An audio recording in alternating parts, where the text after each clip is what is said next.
Вклучувањето на Македонија и останатите држави од Западен Балкан во механизмот за владење на правото на Европската унија е голем пробив, но носи уште поголема одговорност и засилено темпо во спроведување на реформските процеси. Ова е еден од заклучоците од денешната конференција посветена на инструментите за владењето на правото во контекст на пристапувањето кон Европската унија, организирана од Институтот за европска политика ЕПИ. Македонија во септември ќе го добие првиот извештај за владењето на правото откако влезе во механизмот, кој вообичаено се користеше исклучиво за земјите членки. Од Министерството за правда велат дека приоритетите и очекувањата на Унијата во однос на владењето на правото се со забрзана динамика.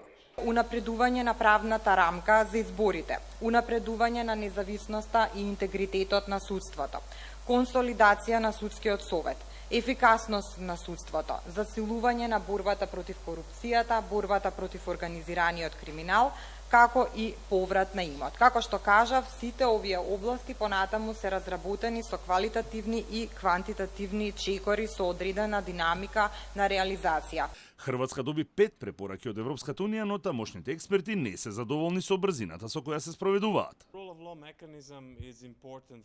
Се покажа дека одредени земји по станувањето на земја членка во Европската унија се уназадуваат во однос на овие прашања, како што беше примерот со Полска, со Унгарија, но и некои од другите земји членки не беа исклучок од ова.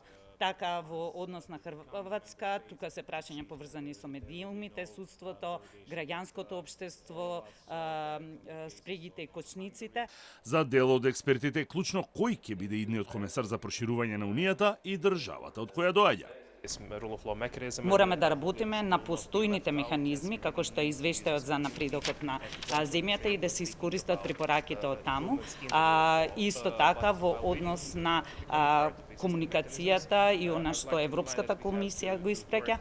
Во овој момент исто така е важен изборот на нов комесар за проширување, бидејќи е многу важно пред се да е личност со интегритет, но исто така да доаѓа од земја која што има добро поведение во однос на владењето на правото и секако да не е некој од регионот, за да не бидат злоупотребени билатералните спорови во регионот во тој процес. Владата има несогласувања со евроамбасадорот Гир околу реформите на судскиот совет и советот на јавни обвинители кои сака да ги распушти.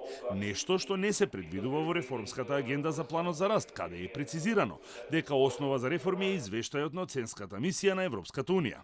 Од исполнувањето на реформските процеси зависи кога и колку Македонија ќе добие од предвидените 700 милиони евра во планот за раст во следните 3 години.